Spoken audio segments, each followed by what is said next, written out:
The Right to the Point podcast is RSC's way of cutting through the noise and delivering what's going on in Washington and beyond right to you.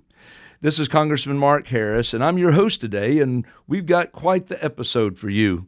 Joining me are two fellow RSC members, and both are from the great state of North Carolina, Congressman Brad Knott and Congressman Tim Moore.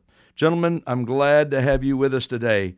I'm a proud member of the Republican Study Committee, and would love to just hear from either of you guys. Give us a little bit of background about yourself, and I know you're both just so polite, you're offering the other, so I'll just start here.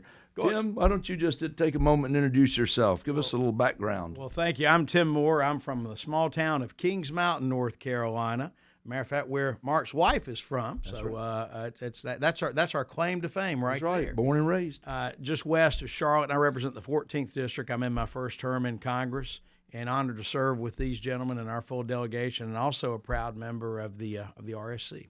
Wonderful. Well, Mark, thank you for having us. It's good to be here. Brad Knott, North Carolina 13. It's sort of right in the middle of the state. Born and raised in Raleigh, North Carolina. My family is basically Wake County and East. I've been in North Carolina my whole life, and as have both sets of my grandparents and their parents and so on.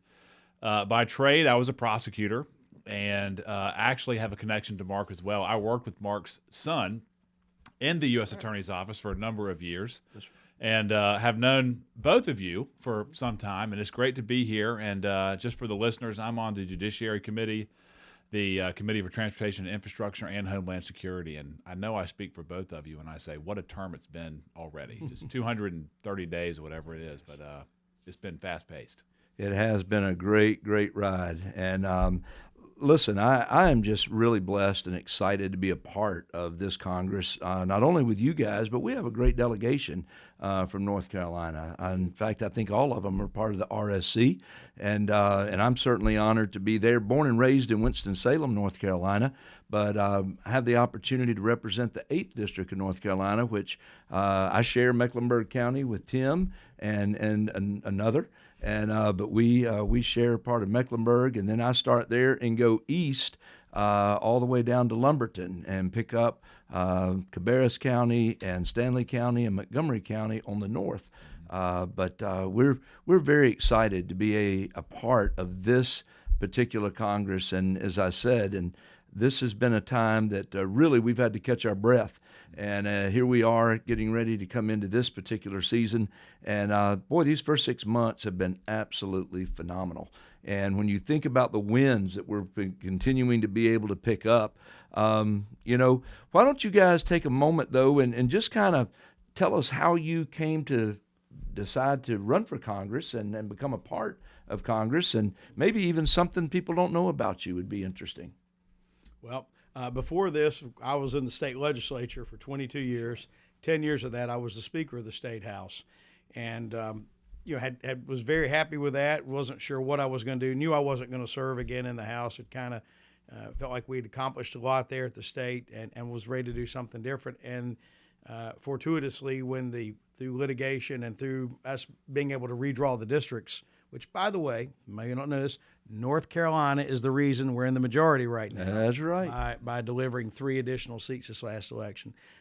It worked out. There was an open seat, and I ran for Congress because what I wanted to do was to take a lot of the success that we did in North Carolina. Y'all seen it. I mean, we're one of the fastest growing states now. Sure. And years ago, it wasn't that way. No. Take that and take those same policies at the federal level. And frankly, guys, that's what we've been doing. A lot of that with the Big Beautiful Bill, with reining in wasteful spending, reducing taxes, adopting the same policies we did back in our home state, and doing that here, and want to be a part of the team. And I got to say, I'm thrilled to be with this team. We have an amazing delegation of folks, and everybody's got such a different area of expertise and issue set.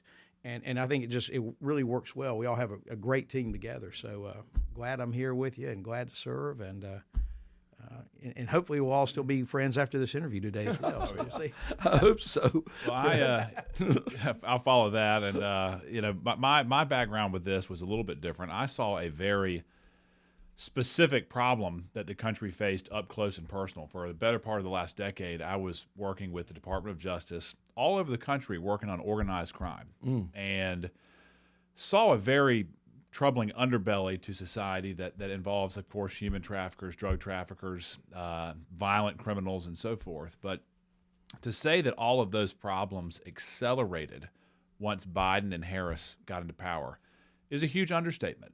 And I'm seeing now what I suspected then, that all of this was intentional. The open border, the lack of enforcement, the shuttling around of millions of people was deliberate, it was organized, and it was planned. And I don't want to be too hyperbolic, but I really believe it was a mortal wound to the country. And if you continued the open border policies, I mean, the illegal immigration problem that we are facing and were facing in earnest, it touched everything. It touched healthcare, it touched education, it touched law enforcement in a big way. It touches housing, public safety, the list goes on and on.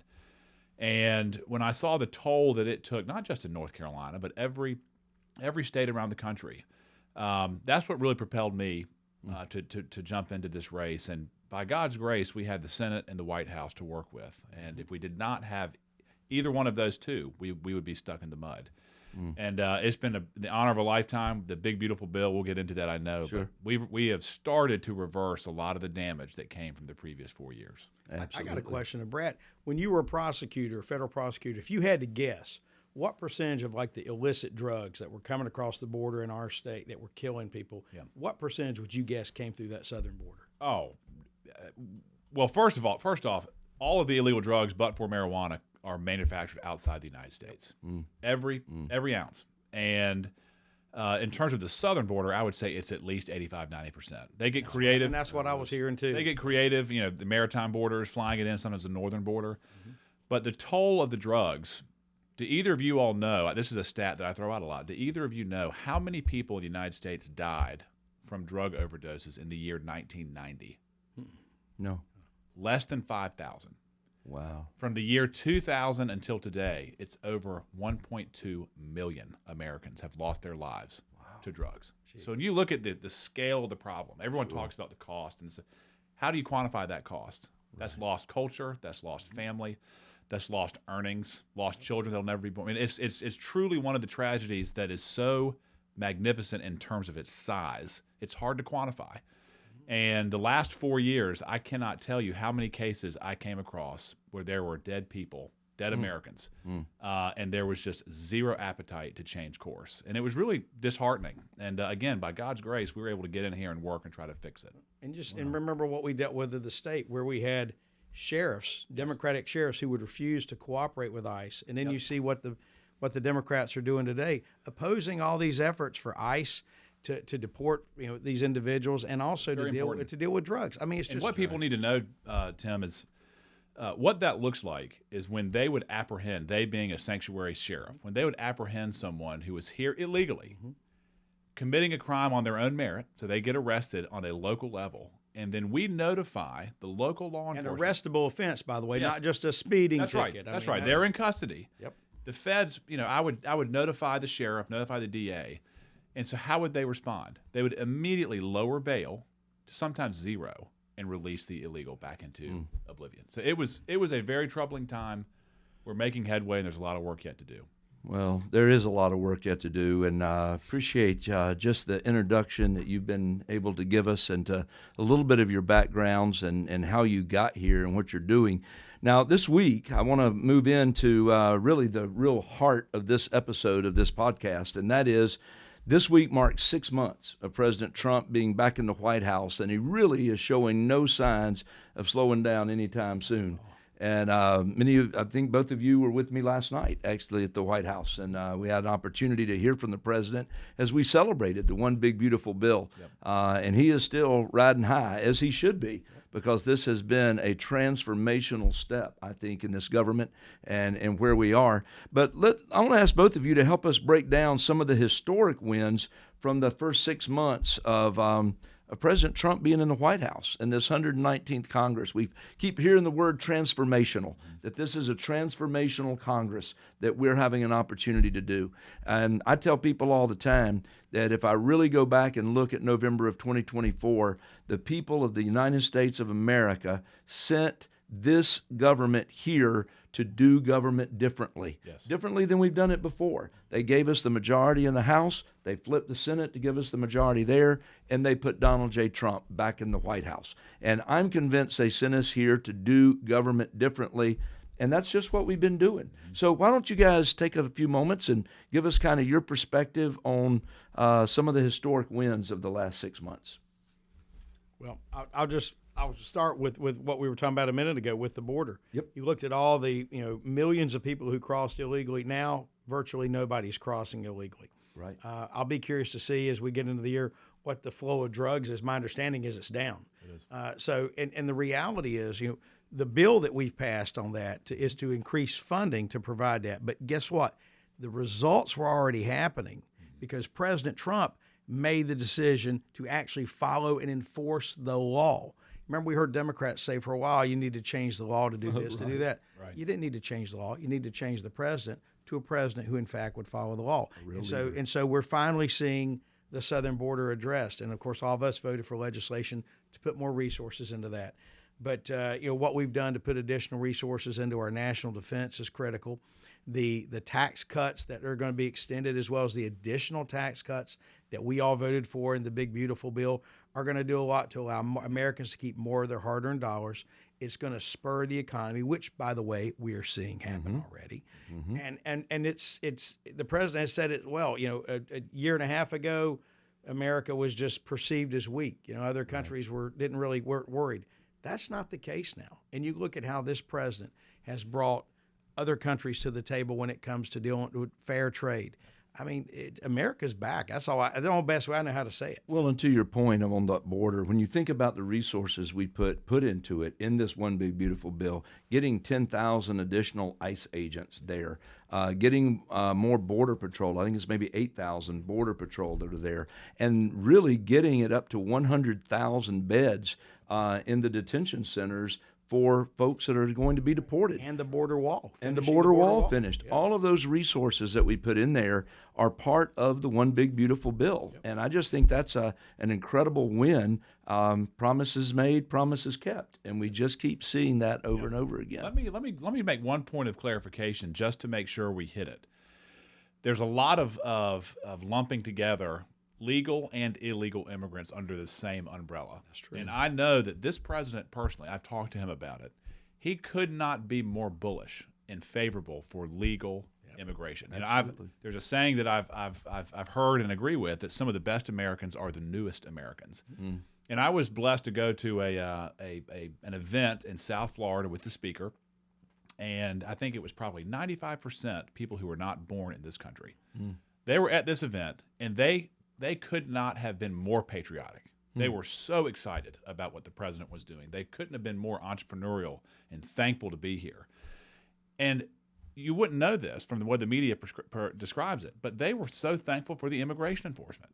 Yeah. They all worked to come here. They appreciate this country. And they made the point, you cannot be for legal immigration when you defend illegal immigration. The president agrees. I know you two agree with that, but the media has been very crafty. Oh, yeah. Republicans are anti. No. We are anti-illegal immigration. Right.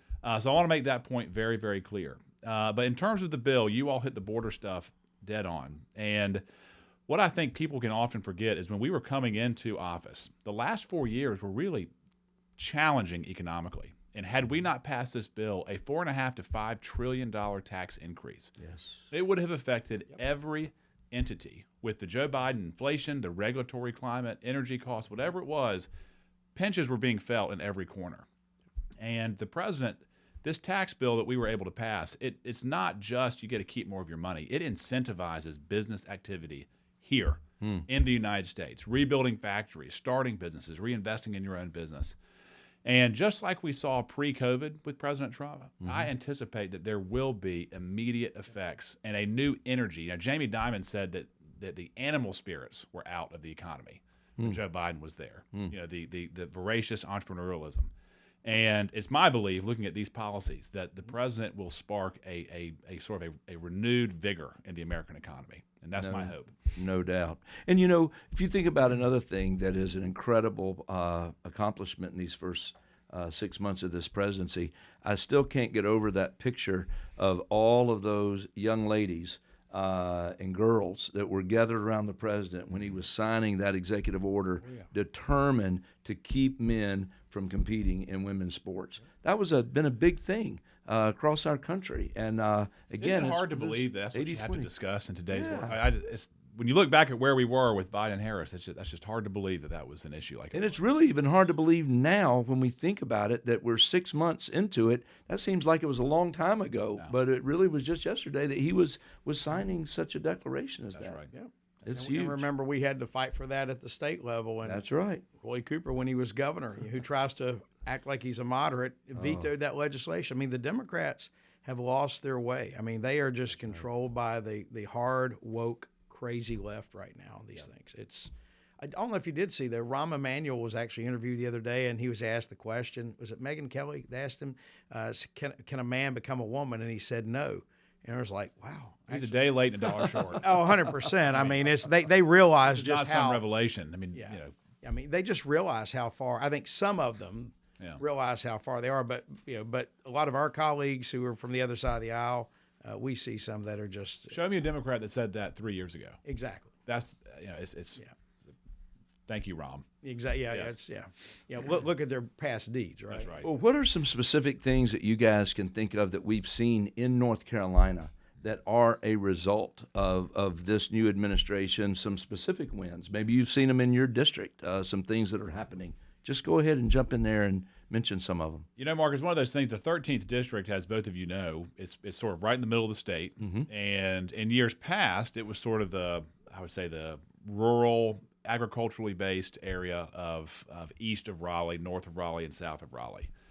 But it is one of the more robust and growing and diverse economies now in the whole state. You do have your 200-year plus tobacco farms. We do lead the country in sweet potatoes. We have a tremendous agricultural sector, but we also have unbelievable growth in terms of world-class pharmaceuticals, world-class tech.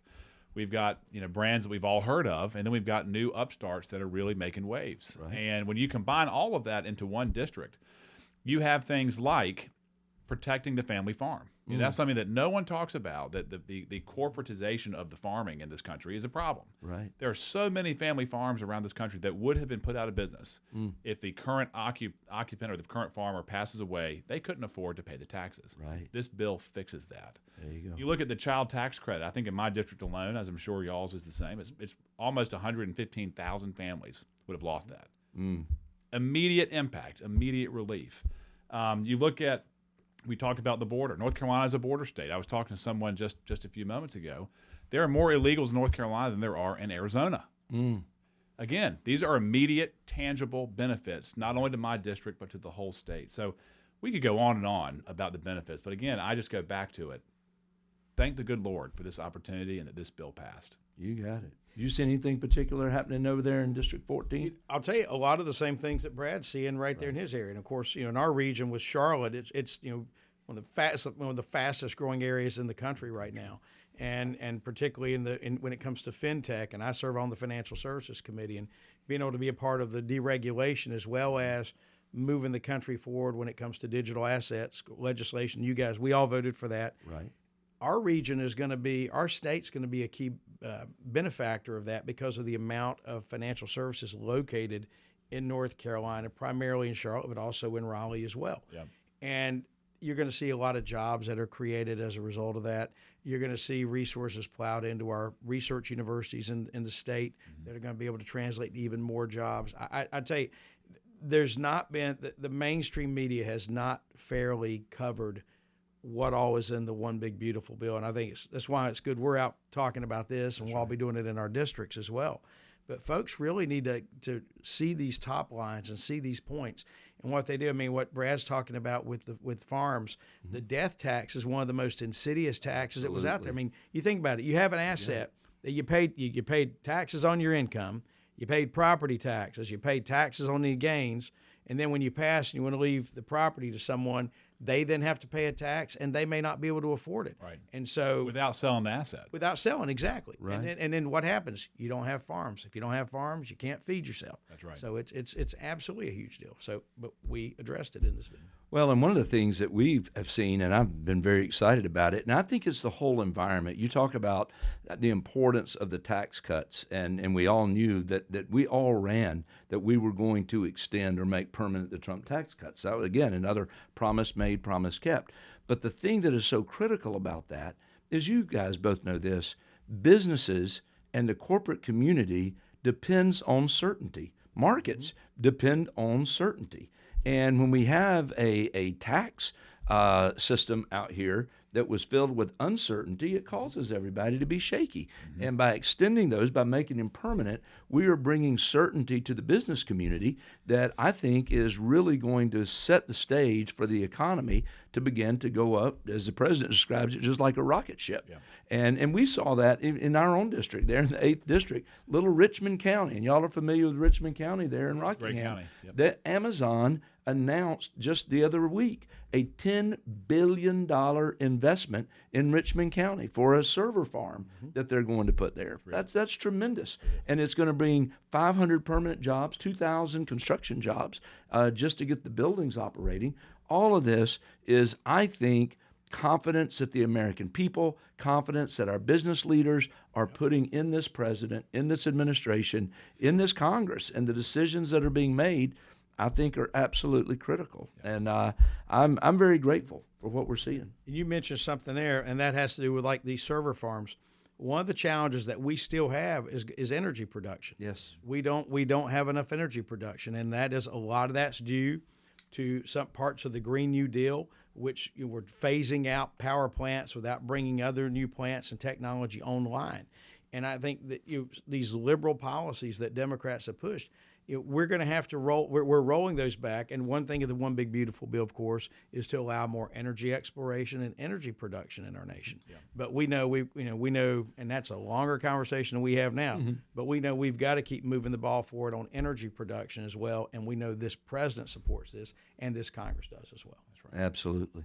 Well, have either of you got any particular victory that stands out to you for your district from the One Big Beautiful Bill that you would say that's most important to you, that you feel like is going to serve your people well? When you get back home, what's the first thing about the One Big Beautiful Bill that you're going to want to share in your district, you think? I'll say, just not to be too repetitive, but I think people's minds are ready to move on from the Biden-Harris years. Again, there's an acknowledgement it was a much more challenging time than the media tells us it was, and people felt that. But had we not succeeded, $5 trillion of increases, that would have put us in a very, very tough spot economically. Sure. Recession at best. And just to deliver that, I mean, I think there's something like 65 to 80,000 small businesses in my district, which is just unbelievable, the amount of entrepreneurial activity. And I would hate to see the effect if those taxes had gone up like they were going to. So that, again, stopping that freight train was a big win for everybody, especially in our districts in North Carolina. What about you? Right. Really the same thing. The tax policy that's going to allow Americans to keep more of their hard-earned money. The policies we're doing with respect to energy that are going to help rein in and control inflation, reining in out of control spending, and finally, for the first time in a decade, guys, doing something to deal with the national debt. Yes. We spend more right now per year in interest on the national debt than we do on our national defense. Yeah. And so we finally, have taken steps to deal with that. So there's a lot of great things. And let me just say this, too, just to make a point. North Carolinians and Americans, we didn't elect Republicans just because of economics. Right. What Biden did with the Department of Justice cannot be overstated when I talk to people in my district. When you look at how he prosecuted pro-life activists, when you look at how he prosecuted parents on school boards protesting the woke social agendas, and even Catholics, labeling them as social extremists. Yep. That whole tenor has been done away with because of President Trump. So even more than the taxes, people in my district, they are so grateful that we've closed that chapter and moved on from it. Well, guys, listen, we're about to wrap up here, but they always tell me that for this segment, we're going to get a little unfiltered. I know that's hard to believe for y'all because y'all remain unfiltered, I've noticed most of the time as I deal with you. But we do this every week, and I'm dying to hear your take on this. This is an opinion or a hot take that no one can convince you to change your mind on. Now, we talked a little bit about this before we jumped into the segment, and I know you can't be in North Carolina without really having a favorite team, a favorite ACC team. So let me just narrow it down to start there with ACC team. I guess they're all still ACC for right now. Right now. But who's your favorite team, and who's never going to change your mind on your favorite team? Well, I'm a proud graduate of the University of North Carolina at Chapel Hill, which is the People's University, and so I know some at this table were able to go to much more exclusive universities than I, but as just a man of the people, it's a great school to attend, and so I'm obviously clearly a proud Tar Heel. My oldest son's an NC State grad, so when it's not Carolina, it's NC State, and then my youngest son's a Carolina grad. So there you go. All about the Tar Heels, and I will say nothing negative about any of the other schools. So very wise. Yes. Well, would you quantify, Tim, Duke as a North Carolina school? Their campus is located within the state of North Carolina. Yes, sir. All right. Good answer. I'll leave it there. But I'll say I grew up a Tar Heel fan, and when you start to go to those games as a young boy, it's hard to get it out of your system. And I still root for them. But I will say I married a wonderful lady, Joanna, and she played golf at North Carolina State, and so she bleeds deep, deep, deep red, and we have a fun time with that. So those are my two. Well, I'll have to say, I know you guys talk about Chapel Hill, but I went to Appalachian State University. That's where I met my wife, Beth, and we were married. And, of course, we had a saying up in Boone, why in the world would anybody settle for a hill when they can go to the mountain of Appalachian State? And so we made it all the way to the mountaintop, but you guys settled for a hill. That's okay. But I tell folks all the time when I'm asked that question about my favorite ACC team that I had a son that went to Carolina, and I had a son that went to Wake Forest, and I had a daughter that went to Appalachian State as well. And the Bible says that where your money is, there your heart will be also. So all my money and all my heart is at Wake Forest. I was going to say, you went to seminary at Wake Forest. I went to seminary at in Wake Forest, North Carolina, at Southeastern Baptist Theological Seminary. So I have ties to that. But listen, guys, thank you all so much for your conversation today. And I want to just say this is going to bring our podcast to the end of this episode of Right to the Point podcast. We want you to tune in next week for some new faces on the podcast, and you'll not want to miss the next episode. Please follow the Republican Study Committee on all social media platforms, Twitter, Instagram, Facebook, Rumble, and the handle is @RepublicanStudy. It's been a great time to be with you. My thanks to Tim Moore from District 14 in North Carolina. My thanks to Brad Knott from District 13 in North Carolina. And I'm Mark Harris from North Carolina District 8, signing off today. God bless you.